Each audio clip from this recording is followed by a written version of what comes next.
Alright, in here I have 10 pounds of boneless, skinless, chicken thighs and legs. And I am going to par cook this for canning. And some of my chicken I do just plain par cooked. This stuff I'm going to pre-prep for flavoring. And I've got 2 tablespoons of garlic,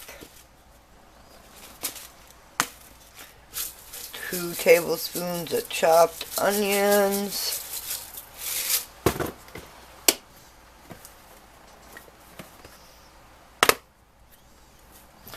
2 tablespoons of parsley.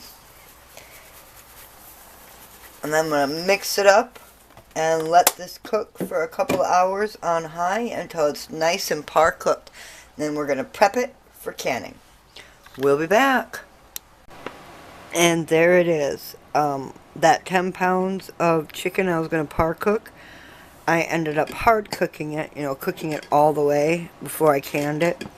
Because my husband and my kids ended up wanting chicken salad sandwiches and such for lunch. And then I used a little bit more chicken for some calzones. So we ended up with, out of 10 pounds of chicken, I got 4 quarts of hard-cooked chicken. Spiced and ready to go. Thanks for coming along for this video, and I hope it gave you an idea for your pantry too. We'll see you in the next one, and remember, stay positive. Bye.